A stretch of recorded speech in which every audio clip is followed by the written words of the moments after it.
Bonjour à tous, vous êtes là? Je ne sais pas, je ne vois pas encore de commentaires. En tout cas, je voudrais vous parler aujourd'hui de la monnaie locale. La monnaie locale, elle pourrait apporter énormément à la ville de Beaumont. Je sais que cette proposition peut paraître un peu extraterrestre.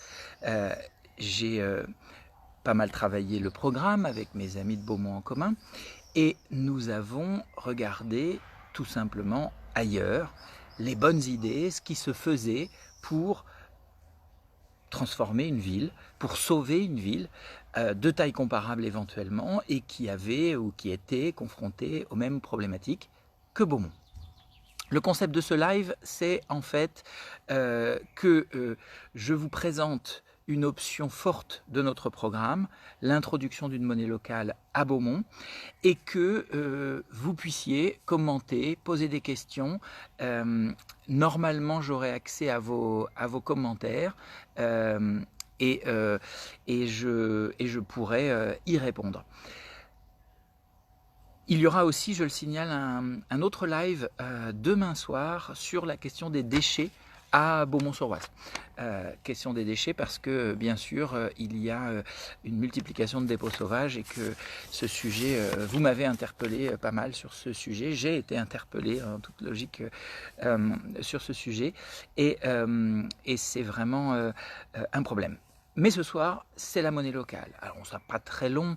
L'idée, c'est de passer un quart d'heure, 20 minutes ensemble pour discuter de cette question. Vous pouvez partir quand vous voulez, vous pouvez poser vos questions et on va essayer de s'en tenir à ce sujet, hein, bien sûr. L'idée n'est pas de dévier trop parce que ça pourrait lasser les spectateurs. Alors, euh, imaginez que demain, vous ayez en votre possession, dans votre poche, des billets qui sont un petit peu comme ceux-là. Je les montre à la caméra, hop, de mon petit smartphone. Vous voyez un billet de 2 Beaumont avec la plage de Beaumont, celle des années 30 aux années 60, qu'on pourrait faire revivre, qui sait. Euh, une vue d'artiste, en quelque sorte, et puis l'église de Beaumont pour un billet de 20 Beaumont, et puis ici le château, peut-être reconstruit un jour si on fait le fameux chantier participatif que nous appelons de nos voeux, en tout cas billet de 10 Beaumont. Donc là on ne parle pas de crypto-monnaie. Vous avez entendu parler de ces crypto-monnaies un peu fantomatiques qui servent à la spéculation, qui sont pas toujours très claires. Il ne s'agit pas du tout de ça. Il s'agit de billets papier, de monnaie papier, de billets que vous pourriez avoir dans vos poches. On a mis des billets de 2 Beaumont pour être l'équivalent des pièces de 2 euros qui circulent beaucoup. Donc là, l'idée, c'est que vous ayez un jour des billets qui s'appelleront des Beaumont dans votre poche afin de pouvoir les dépenser sur Beaumont. Parce que le propre d'une monnaie locale, comme son nom l'indique, c'est bien sûr d'être utilisable seulement localement. Seulement localement, mais c'est son intérêt. Ça n'est pas une limite, c'est un véritable avantage, un atout. Parce que cette monnaie, son objectif, c'est de nous aider collectivement à relancer une ville. Imaginez ce que pourrait devenir demain notre ville avec cet outil. Aujourd'hui, les commerces du centre-ville se meurent. Il manque éventuellement de clients. Les clients, et notamment les Beaumontois, manquent de pouvoir d'achat ou dépensent leurs euros, quand ils en ont, dans les grandes surfaces de la périphérie, dans d'autres villes, à Paris ou sur Internet. La monnaie locale pourrait largement réorienter leurs achats. Avec une monnaie locale, vous dépensez sur place. Vous êtes incité à le faire. Et cette monnaie ne fonctionne qu'ici. On soutient votre pouvoir d'achat pour le dépenser à Beaumont. C'est le principe des bons d'achat, c'est le principe des Air Miles, c'est le principe des tickets restaurants. Le ticket restaurant, c'est pour manger, bien sûr, au restaurant, mais on peut quand même l'utiliser, vous le savez, sans doute, dans certains supermarchés. Le défaut du ticket restaurant, c'est qu'il est utilisable, en quelque sorte, n'importe où sur le territoire français.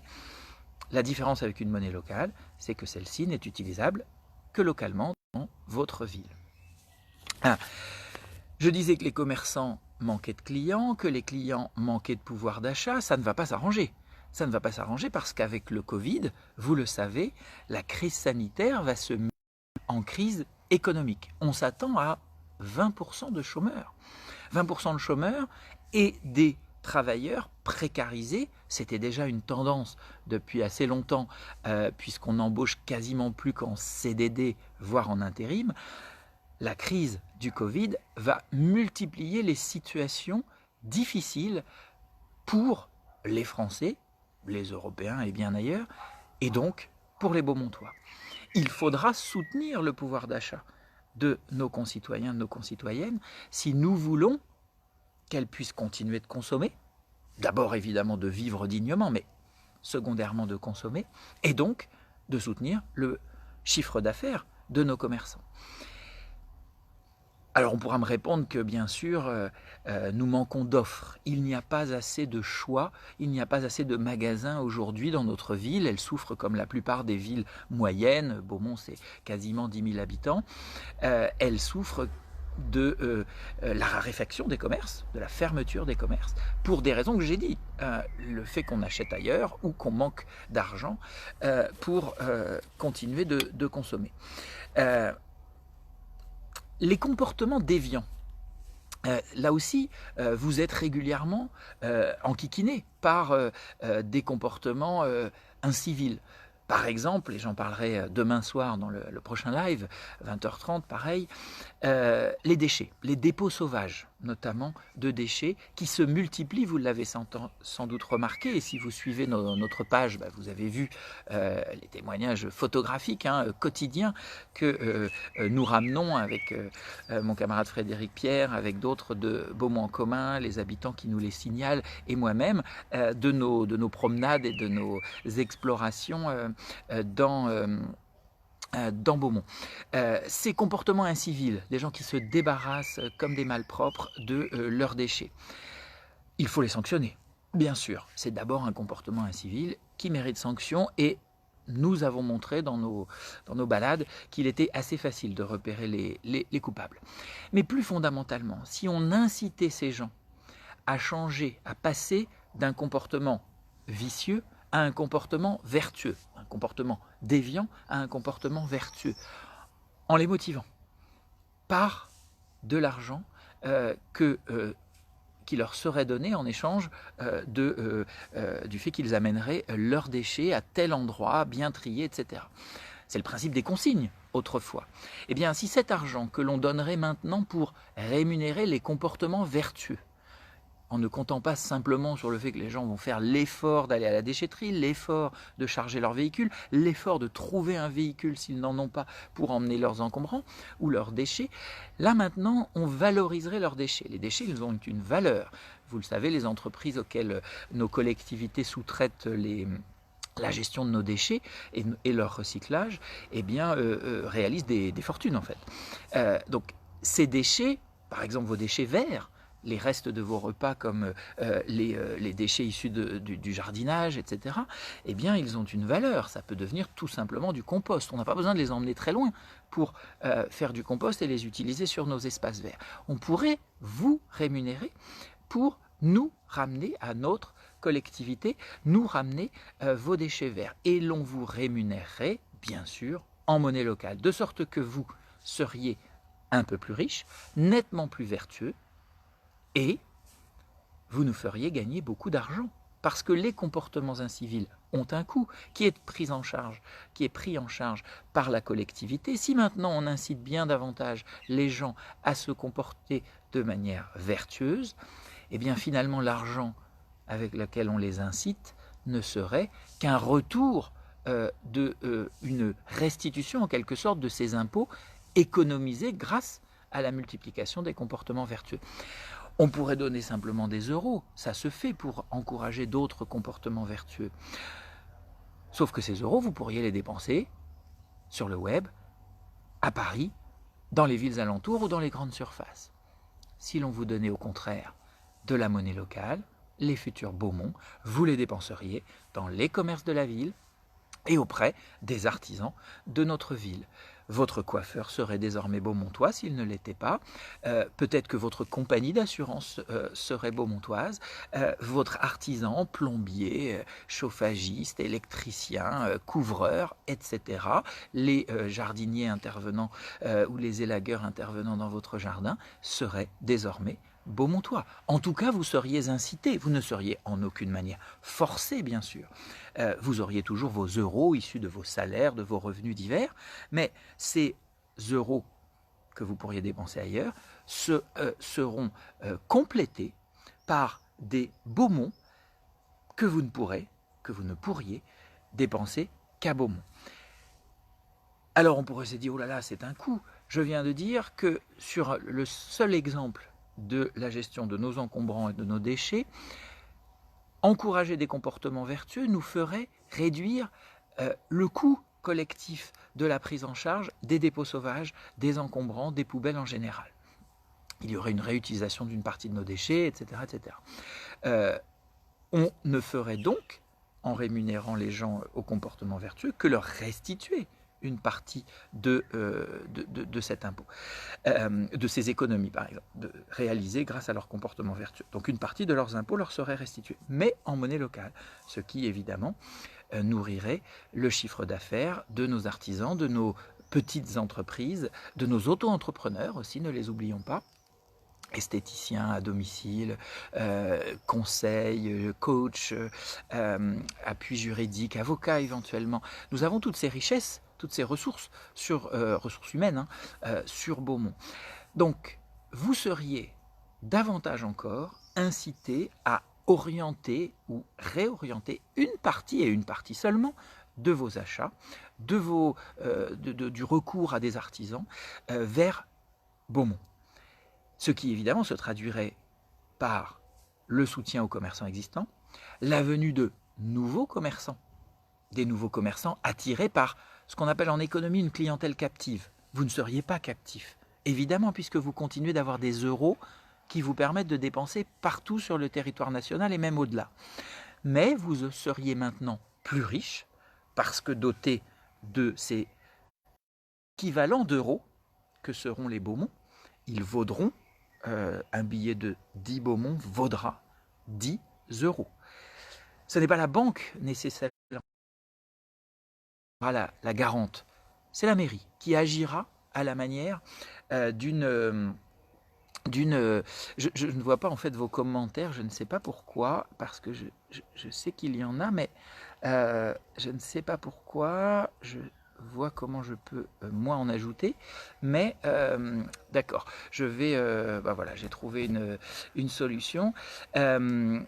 Donc, je vois donc Vinx Otaku, ou Taku, merci, bonjour, qui parle de remettre la collecte des monstres. Alors ça, nous y sommes très favorables à Beaumont en commun. J'en parlerai évidemment dans le live demain soir à 20h30, consacré spécialement à la question des déchets. Là, je faisais une digression sur la question des déchets, simplement pour vous dire que il était possible de résoudre en partie le problème. Certes, en rétablissant bien sûr la collecte des encombrants, ça c'est quelque chose dont je vous parlerai demain, mais aussi en encourageant les gens à avoir des comportements vertueux avec une monnaie locale, avec une rémunération. Je ne l'ai pas dit, mais en fait c'est le système de la consigne. Vous vous rappelez peut-être, moi j'ai 46 ans, j'avais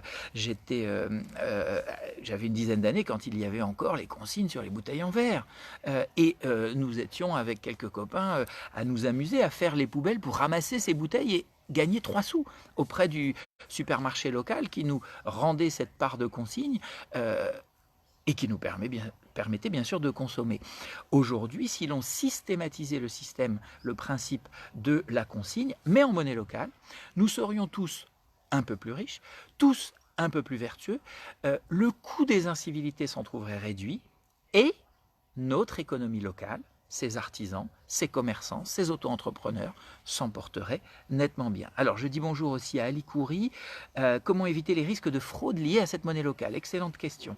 Alors en fait, il existe aujourd'hui 13 000 villes dans le monde qui utilisent des monnaies locales. Ben oui, parce que vous savez, quand vous entendrez peut-être « Oh là là, Beaumont en commun, des utopistes », mais non, nous regardons ce qui se fait ailleurs. On n'est pas là en train d'inventer, je n'ai pas la prétention, et mes amis pas davantage, d'être des inventeurs, simplement d'être véritablement soucieux de voir les solutions qui fonctionnent. 13 000 villes dans le monde qui ont essayé des monnaies locales.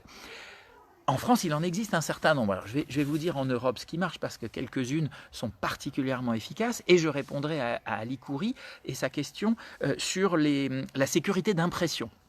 Il me dit, la municipalité aurait-elle la charge d'éviter que cette monnaie locale ne souffre de dévaluation en cas d'impression trop importante de ses billets? Très intéressant. Bonsoir Patricia, Mirabel, de Los Angeles, waouh. Alors, on parle bien d'une monnaie locale, il en existe de différents modèles. Mais pour répondre à la question de la sécurité, il y a désormais des entreprises qui vous impriment vos billets de manière, je dirais, garantie contre les fraudes. Cela a un coût, bien sûr, comme toute impression de billets, la monnaie nationale a un coût aussi, enfin la monnaie européenne, maintenant l'euro, a un coût, son impression. Il s'agit donc d'avoir des billets sécurisés. Je peux vous en montrer un puisque je suis allé en Suisse. C'est drôle, hein, en Suisse pour effectuer un travail et dans une vallée qui s'appelle le Valais, ça ne s'invente pas, eh bien il y a la monnaie qui s'appelle le fariné. Eh bien ce billet-là n'est pas simplement une photocopie couleur, bêtement, il est, comment dit-on, sécurisé. Il y a des petites choses à l'intérieur qui permettent de ne pas le reproduire chez soi bêtement. Le SCHO. Le SCHO, c'est la monnaie la mieux partie en France, la monnaie locale, qui connaît le plus gros succès. Elle a maintenant peut-être 4 ou 5 ans d'âge. Elle est désormais en partie électronique. Je rappelle que je parle bien d'une monnaie papier, mais qui peut, comme vos billets d'euros, avoir une dimension électronique éventuellement. Ce n'est donc pas une crypto-monnaie, je le répète. C'est bien une monnaie papier à la base, mais le SCHO a eu tellement de succès que des banques sont devenues partenaires et que l'association qui a lancé cette monnaie locale, eh bien, elle a remis aux commerçants des terminaux de paiement, ce qui permet aux gens, aux utilisateurs de le SCHO. Le SCHO, ça fonctionne, c'est 1 million d'euros qui tournent par an et c'est une monnaie qui est très utilisée à Bayonne et aussi à Ustaritz et aussi dans toute la chaîne des Pyrénées, côté France, côté sud-ouest. Eh bien, cette monnaie-là est devenue en partie électronique et donc les utilisateurs ont non seulement des billets dans leur poche, mais aussi une carte bleue pour effectuer des paiements plus simplement auprès des commerçants. Les fonctionnaires de Bayonne, de la mairie de Bayonne, peuvent être payés s'ils le souhaitent, tout ou partiellement, tout ou partie, en EUSCO. EUSCO, c'est EUSKO. Je vous invite à aller voir sur Internet de quoi il s'agit si vous voulez davantage de détails. Je vous invite d'ailleurs à consulter la fiche Wikipédia qui est pas mal exhaustive sur la question des monnaies locales. Alors, donc ça c'était pour répondre à la question de Vinx Otaku sur la question de la sécurisation. Il y avait une autre question sur la dévaluation, mais elle n'était pas assez précise. Et c'est alors oui, Vinx Otaku me dit je comprends, mais les comportements vertueux, cela s'apprend dès tout petit. Évidemment, on parle bien sûr d'abord d'éducation, mais ça continue, c'est pas une chose nouvelle. Mais on parle maintenant d'incitation, des incitations à bien faire. Il y en a d'autres, il en existe déjà. J'invite simplement à les développer en utilisant cet outil un peu original qui est la monnaie locale. Alors je regarde, bonjour Aurélie, l'éducation est primordiale, peut-être en rajouter à l'école sur Beaumont pour éduquer les parents par le biais des enfants, évidemment. Je le précise au passage, cette monnaie locale, c'est aussi un outil d'éducation. C'est aussi un outil d'éducation pour se réapproprier l'argent. Parce que savez-vous, combien sommes-nous à savoir comment se crée l'argent ? On pourrait penser naïvement que c'est l'État qui décide de créer tant de millions ou tant de milliards chaque année en imprimant la planche à billets. Pas du tout. Ça passe par un système complexe de crédit auprès des banques. Ce sont les banques qui ont la délégation de création monétaire. Avec la monnaie locale, nous nous réapproprions collectivement cet outil formidable que peut être une monnaie, en prenant les avantages sans les inconvénients. L'avantage, c'est qu'une monnaie locale, ça circule, un billet là, comme celui-ci, ça circule 10 à 13 fois plus vite qu'un billet d'euro. Si je vous donne 20 euros, je suis maire, demain vous me ramenez vos déchets verts, une énorme quantité, ou j'ai organisé avec mes amis de la municipalité un nettoyage citoyen de Beaumont, ou je vous ai incité à faire de magnifiques décorations de vos devantures de maisons et d'appartements, de balcons pour Halloween ou pour Noël. Nous avons invité les habitants à venir noter celles et ceux d'entre vous qui auront joué le jeu, et puis il y a une remise d'un prix dont le premier prix peut être en monnaie locale. Alors vous avez maintenant gagné, allez, 20, 200 Beaumont, peu importe la somme. Vous êtes plus riche. Objectivement, vous avez gagné des sous. Vous êtes plus riche. Vous ne pouvez les dépenser qu'à Beaumont. On pourrait se dire, le Xavier Renou, il va grever notre budget parce qu'il va faire des cadeaux à tout le monde avec de la monnaie locale qui est de la monnaie de singe. Pas du tout. J'ai dit tout à l'heure que dans certains cas, c'était le résultat d'économies obtenu grâce à cette monnaie qui vous incite à faire bien. Dans le cas des guirlandes de Noël, de décoration de votre maison, de votre balcon, de votre appartement, vous n'apportez qu'un gain esthétique à la ville, qu'une animation. Mais nous trouvons ça positif, les enfants trouvent ça positif. À Halloween, ils vont dans certains quartiers demander les bonbons, c'est très sympa, ça crée du lien, nous y sommes attachés. On vous récompense maintenant, en tout cas les meilleurs d'entre vous, ceux que les gens auront notés comme étant les plus originaux dans leur création artistique, etc. Vous avez gagné ces euros, qui ne sont pas des euros, enfin qui sont des équivalents d'euros, mais qui sont des Beaumont. Vous irez vous irez acheter les chaussures chez Alain Chaussures, vous irez acheter chez notre épicier Nino ou le nouveau supermarché, ou vous irez manger indien ou à la taverne ou chez Ramdan, un excellent couscous, etc., etc. Je vais me faire disputer par les commerçants que j'ai oubliés. Alors je pense à Tony aussi que je salue avec l'épicerie fine, les produits corses, et puis nos amis de la boucherie, etc. En tout cas, vous irez dépenser vos Beaumont. Maintenant, nos commerçants sont plus forts parce qu'ils ont davantage de clients. Leur chiffre d'affaires augmente. Que croyez-vous qu'il advient? Ils payent un tout petit peu plus d'impôts pour la ville. Ce qui permet, en retour, évidemment, de financer notre ville. Les gens vont mieux, ils contribuent davantage aux ressources de la ville. Les entreprises, comme vous le savez, contribuent au budget des villes, et les auto-entrepreneurs, etc. Donc, la dépense initiale que représenteraient des dons en échange de services, des dons en échange d'animation de notre monnaie locale, eh bien, reviendrait à la ville sous forme de taxes. On est là dans ce qui permet évidemment de sauver un centre-ville. Ce qui permet évidemment de sauver un centre-ville. On encourage les animations, on soutient les commerces existants, on fait venir de nouveaux commerces. Bien sûr que pour qu'une monnaie locale fonctionne, il faut qu'il y ait de quoi la dépenser.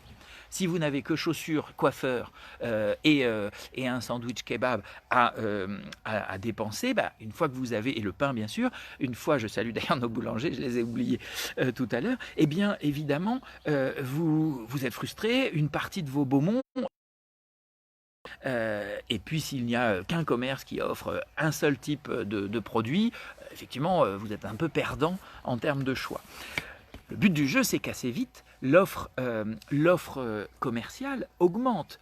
Alors, à Beaumont en commun, on a toute une politique pour redynamiser le centre-ville. Vous l'avez certainement lu dans notre programme, le petit magazine qu'on a distribué dans vos boîte aux lettres, qui est accessible aussi sur notre site web, bien sûr, et que vous pouvez me demander à tout moment, par mail notamment. En tout cas, dans ce programme, on a expliqué l'ensemble des solutions qu'on comptait déployer pour relancer le centre-ville. Encore une fois, on n'invente rien, on a regardé ce qui fonctionnait ailleurs. Et la monnaie locale ajoute un plus, mais un plus très plus à cette relance de l'animation du centre-ville. C'est très positif. On soutient les commerçants, On peut leur faire de la commande publique en tant que mairie, c'est-à-dire qu'à chaque fois que la mairie organisera des animations, elle peut et elle devrait, en toute logique, faire appel à ses restaurateurs, à ses commerçants de bouche, au commerce aussi d'autres objets qui pourraient être offerts. Et nous pourrions inciter ces commerçants, donc par de la commande publique, partiellement ou complètement rémunérés en monnaie locale. Bref, un ensemble de transferts monétaires qui permettent de soutenir votre pouvoir d'achat d'un côté et leur chiffre d'affaires de l'autre, qui reviennent sous la forme de taxes et d'économies. On est là dans un mécanisme, pour celles et ceux qui connaissent un peu l'économie, qui s'appelle le keynésianisme. Le keynésianisme, c'est en fait les 30 Glorieuses. Les 30 Glorieuses, on trouve que c'est complètement exceptionnel cette période. Les plus âgés, évidemment, s'en souviennent. Pendant 30 ans, la France n'a cessé de se développer parce que l'État a redistribué une partie de la richesse et qu'elle était à ce moment-là dépensée localement. On travaillait français, on achetait français, on produisait français, on consommait français, etc. avec de l'argent de l'État français. L'ouverture des frontières a évidemment dynamité ce modèle. Avec une monnaie locale, très modestement, à l'échelle d'une ville, on rétablit ce cercle vertueux qu'a été le keynésianisme avec l'effet multiplicateur. Je passe vite, je ne veux pas vous gêner avec de l'économie. Vous savez peut-être que j'ai étudié l'économie, donc bon, forcément c'est mon petit travers, mon petit dada, mais vraiment fondamentalement, l'idée c'est que nos commerçants se trouvent davantage protégés de la concurrence des commerces des autres villes parce qu'ils ont maintenant une clientèle privilégiée qui, parce qu'elle est dotée d'une monnaie locale, ne peut que dépenser localement.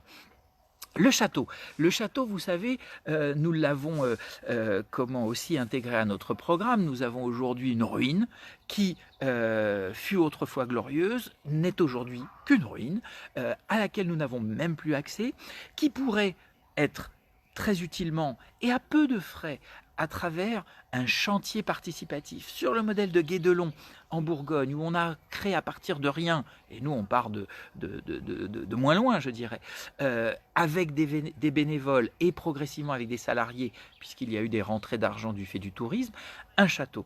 À Beaumont, nous avons une ruine de château sur un promontoire magnifique dont nous sommes privés et qui aujourd'hui pèse sur la ville au lieu de la dynamiser. Si l'on lance ce chantier participatif, des touristes, d'abord vous et moi, avec nos enfants, avec nos parents, avec nos amis, nous, le dimanche, le samedi, nous viendrions évidemment voir le chantier du Moyen-Âge en plein cœur de ville. Ça ferait une sortie pédagogique autour de l'architecture, autour de l'histoire, autour des métiers manuels, autour de l'artisanat, autour du costume du Moyen-Âge, etc., etc. C'est très agréable, des touristes viendront. Et ces touristes-là, évidemment, ils viendront et à un moment, les touristes extérieurs à Beaumont, nous leur ferons payer un droit d'entrée modeste, par exemple de 2 € par personne. Sauf que, s'ils nous donnent un billet de 10 €, de 8 €, ou nous pourrons leur rendre, dans un premier temps, la monnaie en Beaumont. Et puis on peut faire mieux, on peut même leur dire, c'est 4 € l'entrée, mais on va vous rendre 2 Beaumont dessus. C'est-à-dire qu'en fait, le coût réel est de 2 €, ça rentre dans les caisses du château, donc de la ville, mais ils ont également 2 Beaumont dans les poches. Que croyez-vous qu'ils feront après la visite du château? Ils iront acheter une glace chez le glacier, qui évidemment sera arrivé là alors qu'il n'en existe pas aujourd'hui, puisqu'il y a du tourisme, puisqu'il y a un château, puisqu'il y a de la vie, puisqu'il y a du pouvoir d'achat. Et puis on achètera un costume de chevalier pour notre petite princesse et un costume de prince ou de princesse pour sa sœur, son frère, son cousin, etc. Et puis un livre pour madame sur l'histoire, et puis un livre pour monsieur sur l'architecture, et puis cette famille qui viendra de Presles, de Mours, de Nointel, de Chambly, de l'Isle-Adam, etc. Et puis de plus en plus loin, parce qu'on n'est qu'à une demi-heure de Paris, eh bien tous ces gens-là, avec ces Beaumonts qu'on leur restituera, seront fortement encouragés à les dépenser, donc à en plus prendre un repas au restaurant local. Et puis après tout, s'ils ne les dépensent pas, ils partent. Ils partent avec leurs Beaumonts. Eh bien on a gagné de l'argent, tous ensemble, pour le budget de la ville. C'est-à-dire que quand on leur rend de Beaumont, sur les 4 euros qu'on leur a demandé, eh bien, soit ils ne les dépensent pas, on a gagné 2 euros de plus que le droit d'entrée, soit ils les dépensent, et alors, ce n'est pas directement la ville qui gagne, mais ce sont les acteurs économiques de la ville. Et donc c'est la ville. C'est la ville, c'est nous tous, pour le cadre, l'esthétique, la propreté, l'animation, le tourisme et les recettes fiscales de la mairie. Il va nous en falloir des recettes fiscales nouvelles, parce que vous le savez, les temps sont de plus en plus durs, et en plus les politiques libérales rétrécissent les dotations aux collectivités tout en leur demandant davantage d'efforts, davantage de services. Ce qui nous incite fortement aussi à créer des ressources locales, et c'est pour ça que je crois que le château, qui coûtera très peu cher. Il y a des gens qui ont fait courir des rumeurs, ça va coûter des millions, on va faire venir des grosses entreprises, ça va être un énorme chantier. Pas du tout, pas du tout. C'est 2 artisans payés et 3, 4, 5 bénévoles, puis 10, puis 20, puis 30. Des jeunes qui viennent l'été, bénévolement, etc. etc. Je ne veux pas être trop long, je fais un petit tour sur les commentaires. Bonsoir Richard, Myriane, Florent, Preng, Aurélie, Ving, j'approuve. Il y a toujours une bibliothèque dans le château. Non, non, le château, il est fermé au public. C'est une ruine, un peu dangereuse aujourd'hui parce qu'il y a des affaissements de terrain. Bien sûr, aucun travaux n'y a été conduit depuis très longtemps. La priorité évidemment de Beaumont sur cette question-là, ce serait de Beaumont en commun, pardon, si nous sommes élus le 28, c'est évidemment de sécuriser l'esplanade de l'intérieur du château et de la rendre au Beaumontois, pour qu'au moins avec 2-3 bancs, 2-3 tables, vous puissiez y emmener vos enfants, admirer la vue, jouer. On pourrait installer 2-3 jeux assez rapidement, avant d'entreprendre les démarches administratives pour lancer le chantier participatif que nous appelons de nos voeux et qui pourrait aider à la circulation de cette monnaie, locale. Alors je dis bonjour aussi à d'autres personnes que je ne connais pas, Richie, David Doyal, bonjour, ou que je connais peut-être sous un autre nom, je ne sais pas, Mirabel à nouveau. Il faut savoir une chose, les monnaies locales, ça n'est pas vraiment nouveau, ça date du début du XXe siècle, les années 30. Vous le verrez si vous allez sur Wikipédia, monnaie locale complémentaire, parfois ça s'appelle, MLC. Et le succès a été spectaculaire. Vous savez pourquoi on a créé ces monnaies locales au début du XXe, à une période en fait très particulière qui était les années 30. Ah, années 30, vous pensez tout de suite le krach de 29, le chômage de masse, la montée des extrémismes. Eh bien, vous avez raison, c'est exactement ce qui s'est passé. Il y a eu un chômage de masse, les industries, les entreprises n'avaient plus de trésorerie, n'avaient plus de clients, n'avaient plus d'accès aux prêts bancaires, les banques fermées les unes après les autres, etc. Eh bien, des entrepreneurs originaux, des maires audacieux, des simples citoyens organisés, ont introduit des monnaies locales, ont inventé des monnaies locales. Alors là, les billets n'étaient pas sécurisés à cette époque, ça a quand même fonctionné. Ils ont fait de la photocopie, de l'impression, je ne sais quoi, quelle était la technique des années 30, pour imprimer les billets et pour tout d'un coup dire aux gens, eh bien voilà, je ne pouvais plus vous payer avec la monnaie de notre pays parce qu'il n'y en a plus, eh bien maintenant je vais vous payer dans cette monnaie. Acceptez-vous ça plutôt que rien? Évidemment, les gens ont dit « D'accord, on attend de jours meilleurs, en attendant, on prend cette monnaie. » Et ça tombe bien, le boulanger l'accepte. Donc au moins, vous aurez du pain. Et le boulanger l'accepte parce que celui qui produit la farine l'acceptait aussi. Et celui qui a produit la farine l'acceptait parce qu'il pouvait payer ses impôts locaux dans cette monnaie. Et tout d'un coup, presque, en 2 ans, les villes qui ont testé en Allemagne, en Autriche, en Suisse et un petit peu plus tard en France, à Nice, et aussi dans des villes beaucoup plus petites, Lignières, Maran, etc., ont connu un développement spectaculaire. Les dettes ont fondu, les impôts ont pu être de nouveau payés aux collectivités et à l'État, du travail a été créé de nouveau, l'économie est repartie, à tel point que les grandes banques en ont eu peur et ont fini par interdire, par pression. Alors en Allemagne, c'est carrément le nazisme qui est arrivé et qui a interdit ces expériences par trop efficace finalement. Alors en France, depuis 2014, une loi permet d'introduire ces monnaies locales. Pourquoi est-ce qu'on ne le fait pas à Beaumont alors qu'il existe? J'ai partagé sur notre page récemment le fait que dans une ville de Bernay de Normandie, eh bien, pas très éloigné d'ailleurs de notre Val d'Oise, eh bien, les 3 listes en lice pour les triangulaires du deuxième tour étaient toutes favorables à l'introduction, plutôt au soutien, d'une monnaie locale qui avait été lancée par des citoyens dans une ville assez modeste. Il nous faut une monnaie locale. Ces espèces de bons d'achat, de tickets restaurants, d'Air Miles, représentez-vous un petit peu ces outils-là qui existent déjà. La monnaie locale, c'est le ticket restaurant x10. C'est-à-dire que ce billet-là, il vaut comme un ticket restaurant, mais aussi comme un ticket d'achat de chaussures, d'achat de coiffeur, d'assurance, de plombier, de couvreur de toit, de jardinier, etc. Ces billets-là, que demain nous vous distribuerons parce que vous adopterez des comportements qui sont bons pour la ville, parce que nous soutiendrons votre pouvoir d'achat, notamment si le chômage se développe. Je suis favorable, et mes amis, avec un revenu municipal universel, à l'introduction d'une aide, en tout cas pour les habitants. Il le faudra peut-être pour soutenir aussi le pouvoir d'achat et donc le chiffre d'affaires de nos commerçants. Des commandes publiques à nos commerçants stipendiés en quelque sorte ou payés en monnaie locale et par de multiples autres façons. On peut donner des primes à celles et ceux de nos fonctionnaires qui accepteraient des aménagements d'horaires qui sont plus favorables aux habitants. Typiquement, si l'on ouvrait la bibliothèque le dimanche ou le soir, ou le cinéma tôt le matin, ou tôt le matin, peut-être pas trop tôt le matin, mais en tout cas pour des brunchs et des choses comme ça. Si on adapte des horaires pour que les services soient mieux rendus à un public plus large, eh bien peut-être qu'on peut demander à des fonctionnaires volontaires de la municipalité l'échange d'une prime en monnaie locale, eh bien à intervenir de la sorte, à aménager leur temps de travail, et bien sûr, plus riches maintenant de cette prime en Beaumont, ben, ils la dépenseront en local.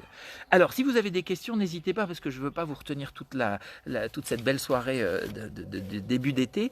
Demain, on peut se retrouver pour parler exclusivement de la question des déchets. Je referai une petite aparté, puisque une partie de notre approche du problème des déchets, c'est la monnaie locale, mais c'est qu'une petite partie. Je vous parlerai des encombrants, je vous parlerai de qui est derrière Trior, ces fameuses 28 communes qui ont voté à l'unanimité, donc avec Nathalie Groux, la suppression de la collecte mensuelle. Moi, je veux la rétablir, mais je ne veux pas seulement revenir à la situation d'avant, qui n'était pas idéale. On peut aller beaucoup mieux. Vos déchets ont de la valeur. Nous ne pouvons plus nous permettre, ni notre ville, ni notre planète, d'enfouir, bien sûr, d'incinérer, de faire n'importe quoi avec des déchets qui peuvent pour partie être réutilisés. Il y a le système Emmaüs, il y a tout ça, donc on en parlera demain, on se retrouve. Il est temps de conclure. Si vous avez des questions, n'hésitez pas. J'espère que j'ai répondu, parce que j'ai peut-être pas vu toutes vos questions, c'est allé un peu vite. Et je vois Patricia qui me dit la monnaie locale est annexée à l'euro, les risques de dévaluation sont les mêmes que pour l'euro, mais pas supérieurs. Alors effectivement, c'est très important.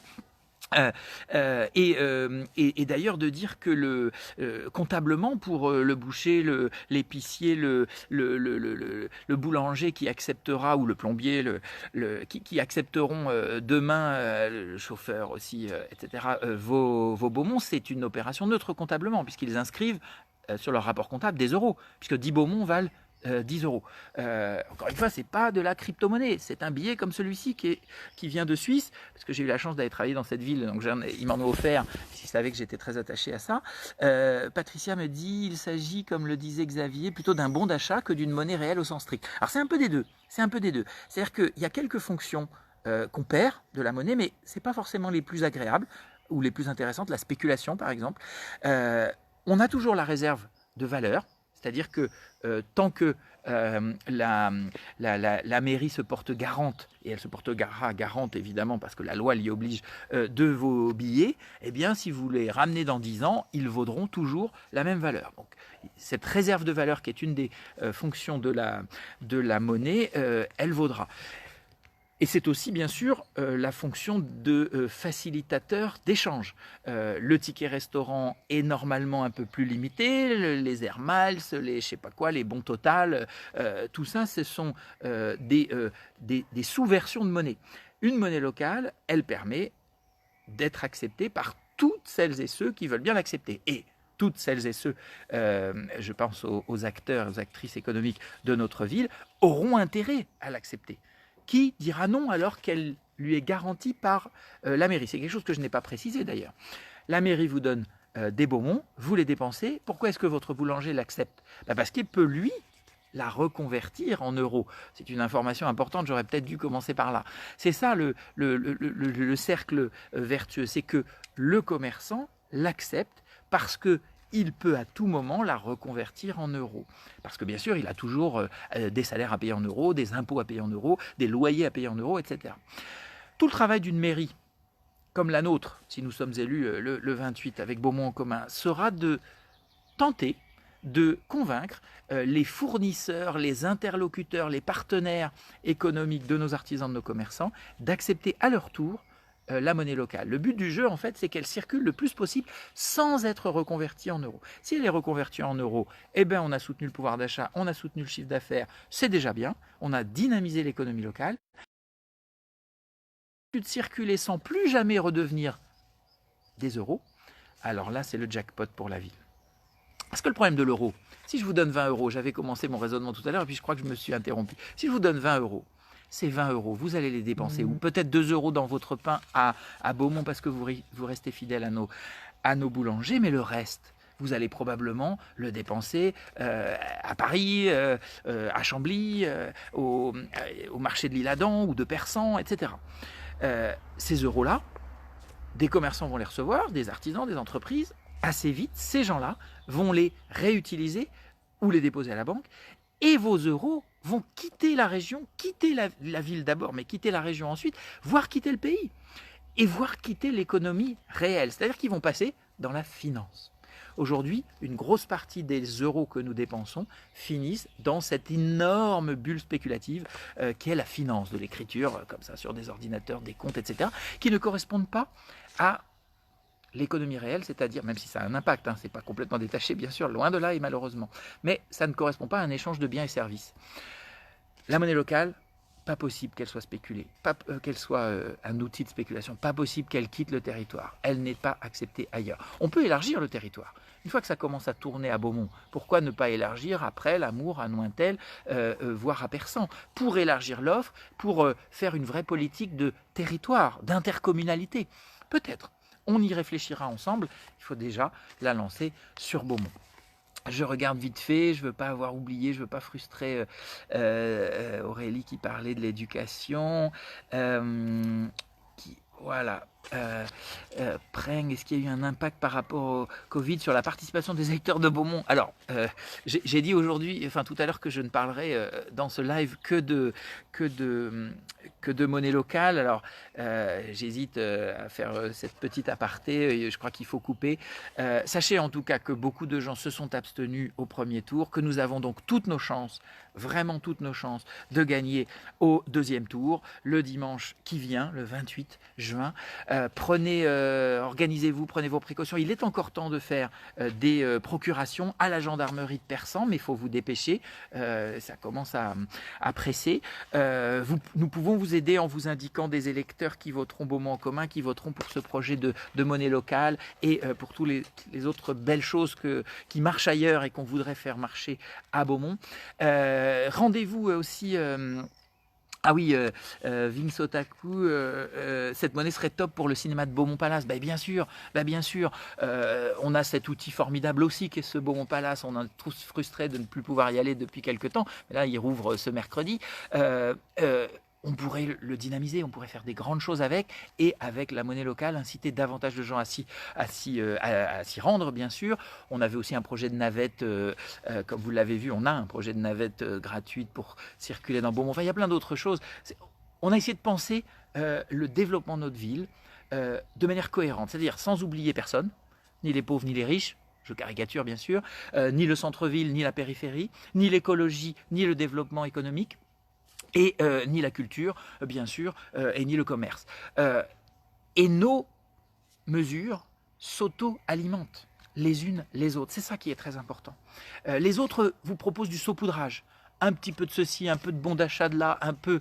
C'est une idée qui nous a été un petit peu empruntée récemment. Mais c'est du saupoudrage. La monnaie locale, je vous ai expliqué en quoi elle aidait les uns à survivre à la crise économique qui arrive, les autres à consommer davantage en local, les troisièmes acteurs économiques, artisans, commerçants, auto-entrepreneurs à faire survivre et développer leurs affaires et leurs activités. J'ai pas parlé de la dimension publicitaire. Je vous ai montré nos billets. Là, un des monuments les plus beaux de la ville, c'est notre église. Eh bien, on ferait des billets qui montrent notre église et donnent envie d'aller la voir. Et bien sûr, le billet, s'il est remporté par votre cousin qui vous a rendu service, visite, qui est venu pour un week-end et qui est reparti, je ne sais où, à Gonesse, à Stein, à Chantilly, peu importe.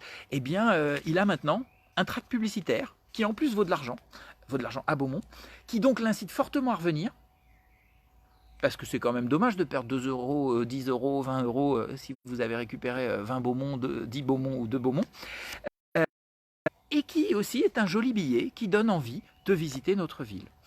Allez, j'arrête parce que elle serait aussi utile pour la piscine. Titi Brosse, bonjour.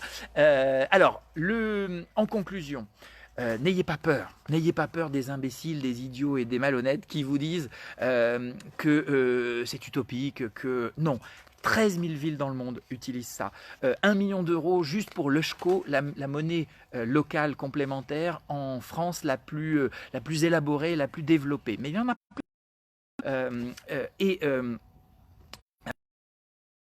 Conclusion, c'est une monnaie papier, elle vous rendra un tout petit peu plus riche et elle soutiendra nos commerçants, nos artisans. Elle permettra de faire connaître la ville, soutiendra le tourisme. Et je ne peux que conclure qu'en vous donnant rendez-vous pour un prochain live, demain, 20h30, live au jardin, j'ai la chance d'en avoir un, à 20h30 pour parler de la question pressante des déchets, des encombrants. C'est pas très sexy, mais c'est important. C'est important et on peut en faire quelque chose d'autre que juste un problème technique. Il faut ramasser et il faut mieux sanctionner ceux qui salissent nos rues. Vous allez voir que c'est un peu plus compliqué, mais en même temps presque plus exaltant parce qu'il y a des belles solutions qui commencent à être mises en place ailleurs dont on pourrait s'inspirer. Merci à tous et à demain j'espère. Au revoir.